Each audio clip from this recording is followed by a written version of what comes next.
Chào mừng quý khách ghé thăm trang web của công ty cổ phần công nghệ Sơn Vũ. Tôi là Nguyễn Hồng Sơn, là sáng lập của công ty. Thưa quý khách, cách đây khoảng 10 năm, sau khi đã nghiên cứu chế tạo thành công máy cắt plasma CNC và dùng nó để cắt gia công được khoảng 1 năm, chúng tôi quyết định sẽ sản xuất máy cắt plasma CNC để cung cấp ra thị trường. Lúc bấy giờ, chúng tôi đứng trước hai quyết định quan trọng. Thứ nhất, chúng tôi sẽ dừng tất cả các hoạt động khác để tập trung toàn lực vào việc sản xuất máy cắt plasma CNC và cắt gia công, vì chúng tôi muốn tập trung chuyên sâu vào lĩnh vực này. Thứ hai là lựa chọn phân khúc máy giá rẻ hay chất lượng. Nếu chọn giá rẻ sẽ dễ bán và bán được nhiều máy. Nếu chọn chất lượng sẽ khó bán hơn, ít nhất là ở giai đoạn đầu, vì giá sẽ cao. Đây là một số lựa chọn thiết bị giữa hai phương án trên. Thứ nhất là bộ điều khiển CNC. Đối với máy giá rẻ, dùng bộ điều khiển CNC của Trung Quốc có giá khoảng 40 triệu một bộ, đã bao gồm phần cứng và phần mềm. Ưu điểm: giá rẻ, dễ lắp đặt. Nhược điểm: sử dụng cứng nhắc, không linh hoạt, không vẽ hoặc chỉnh sửa bản vẽ ngay trên máy được. Độ bền không cao, khó sửa chữa, hư là phải thay toàn bộ. Không nâng cấp được, không kết nối với nguồn plasma để điều chỉnh dòng cắt được. Chỉ điều khiển được 2 trục XY bằng động cơ servo. Đối với máy có chất lượng thì dùng máy tính công nghiệp với màn hình cảm ứng, phần mềm CNC của Mỹ, bộ điều khiển của châu Âu, có giá khoảng 80 triệu.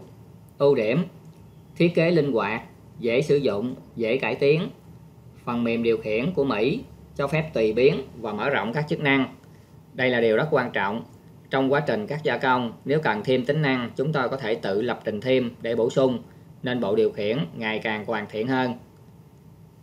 Thứ ba, có thể vẽ hoặc chỉnh sửa bản vẽ ngay trên máy.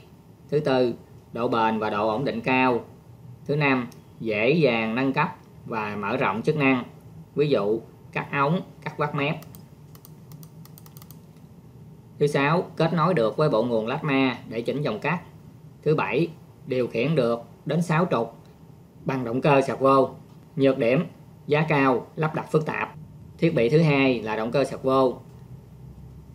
Đối với máy giá rẻ thì dùng 3 động cơ servo của hãng Panasonic, made in China, cho 2 trục XY.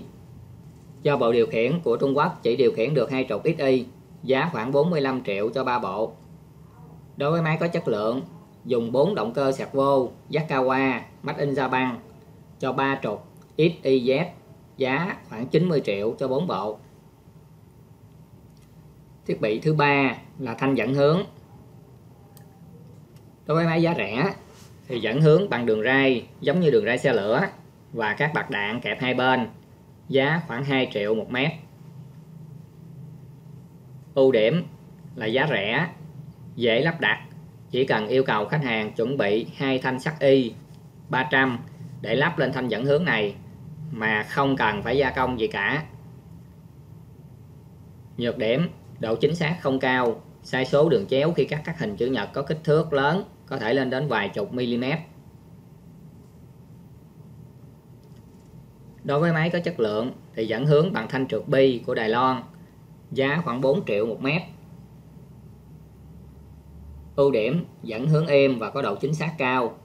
Nhược điểm: giá thành cao, lắp đặt phức tạp, phải bào phẳng vị trí lắp thanh trượt, sau đó khoan và taro để lắp thanh trượt. Thứ tư là bộ điều khiển độ cao mỏ cắt plasma. Đối với máy giá rẻ, dùng bộ điều khiển độ cao của Trung Quốc, có giá khoảng 10 đến 15 triệu một bộ. Ưu điểm: giá rẻ, dễ lắp đặt. Nhược điểm: có độ phân giải thấp, độ chính xác thấp, hoạt động độc lập, không kết nối với bộ điều khiển CNC. Di chuyển mỏ cắt lên xuống bằng động cơ một chiều thông thường nên có đáp ứng chậm.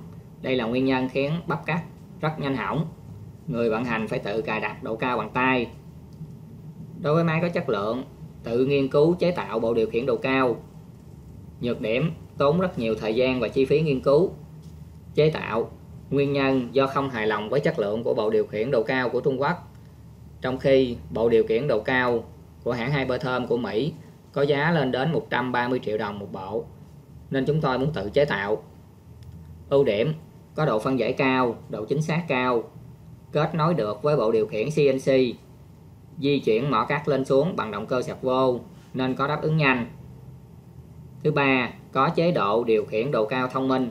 Khi bật tính năng này, bộ điều khiển độ cao sẽ tự học độ cao hiện tại và tự động duy trì độ cao này trong suốt quá trình cắt, bất kể ton bị cong vênh, mà không cần người vận hành cài đặt bằng tay. Tính năng này chỉ có trên bộ điều khiển độ cao của hãng Hypertherm của Mỹ, và bộ điều khiển độ cao này có giá khoảng 200 triệu. Kế tiếp là bộ điều khiển độ cao mỏ cắt ga. Đối với máy giá rẻ, dùng bộ điều khiển độ cao của Trung Quốc có giá khoảng 8 triệu đồng một bộ. Nhược điểm: hoạt động độc lập, không kết nối với bộ điều khiển CNC, điều khiển mỏ cắt lên xuống bằng động cơ một chiều thông thường, độ chính xác không cao, độ ổn định không cao, nhưng mà có ưu điểm là giá rẻ. Đối với máy có chất lượng, dùng bộ điều khiển độ cao của Mỹ có giá khoảng 16 triệu một bộ. Ưu điểm: truyền tín hiệu về bộ điều khiển CNC để điều khiển mỏ cắt lên xuống bằng động cơ servo, có độ ổn định cao. Nhược điểm: giá thành cao. Thứ hai, không hoạt động được với bộ điều khiển CNC của Trung Quốc. Bộ mồi lửa tự động. Đối với máy giá rẻ, dùng bộ mồi lửa của Trung Quốc. Ưu điểm: giá rẻ. Nhược điểm: phải đặt gần mỏ cắt nên ba vớ văng vào, chỉ sử dụng được vài tháng là không mồi lửa được nữa. Đối với máy có chất lượng, phải tự nghiên cứu chế tạo bộ mồi lửa tự động. Ưu điểm: tia lửa phóng ra dài nên có thể lắp cách xa mỏ cắt đến hơn 100 mm, tránh bị ba vớ văng vào. Nhược điểm: chế tạo phức tạp, giá thành cao. Thiết bị cuối cùng là máng xích bảo vệ dây điện. Máy giá rẻ dùng của Trung Quốc khoảng 300.000 đồng một mét. Ưu điểm: giá rẻ. Nhược điểm: dùng khoảng vài tháng máng xích bị gãy dẫn đến đứt dây điện bên trong. Đối với máy có chất lượng thì dùng máng xích của Nhật, hơn 1 triệu đồng một mét. Ưu điểm: độ bền cao trên 10 năm. Nhược điểm: giá cao. Như các bạn thấy, việc chọn thiết bị khác nhau giữa hai phân khúc sẽ có giá thành chế tạo khác nhau. Vì sao nên chọn thiết bị có giá cao thay vì giá rẻ? Đó là vấn đề cần suy nghĩ. Sau rất nhiều cân nhắc, cuối cùng chúng tôi đã chọn phân khúc trung cao cấp. Sản phẩm phải có chất lượng bằng cách sử dụng các thiết bị tốt, cộng với việc luôn luôn tìm tòi cải tiến sản phẩm để mang lại hiệu quả thiết thực cho người mua. Chúng tôi tin rằng khách hàng sẽ sẵn sàng trả giá cao cho những sản phẩm có chất lượng. Tuy nhiên, đây cũng là quyết định mạo hiểm, vì nếu nhận định sai lầm, chúng tôi sẽ phải trả giá bằng chính sự nghiệp của mình. Do có trung tâm cắt gia công nên chúng tôi có thể tích lũy kinh nghiệm hàng ngày, sau đó cải tiến dần sản phẩm của mình để dễ sử dụng hơn, năng suất cao hơn, chi phí vận hành thấp hơn.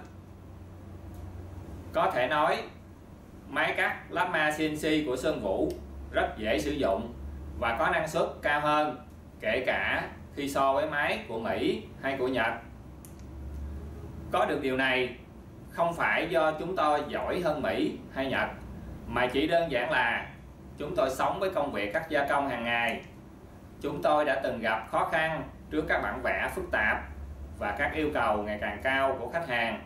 Chúng tôi có những trăn trở và khát khao, để rồi chúng tôi tìm ra giải pháp và hoàn thiện dần. Điều may mắn là chúng tôi đã gặp được nhiều khách hàng đã hết lòng ủng hộ hàng chất lượng thay vì giá rẻ. Trong số họ, có một số người đã từng mệt mỏi khi mua máy cắt Lama CNC giá rẻ và giờ họ muốn tìm máy có chất lượng hơn. Và nhiều khách hàng đã đồng hành cùng chúng tôi từ những ngày đầu với sản phẩm máy cắt Lama CNC và cả sau này là máy cắt laser fiber, như công ty Đoàn Hưng Thịnh, công ty Atat, công ty thang máy Thiên Nam. tính đến thời điểm cuối năm 2018, chúng tôi đã cung cấp ra thị trường hơn 150 máy cắt plasma CNC.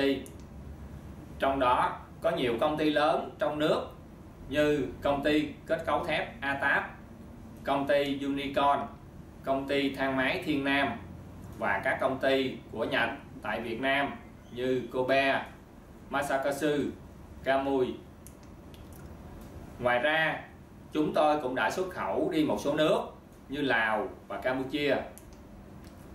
Phương châm của Sơn Vũ là cung cấp máy có chất lượng tốt và sự phục vụ tận tâm để khách hàng sử dụng một cách hiệu quả nhất.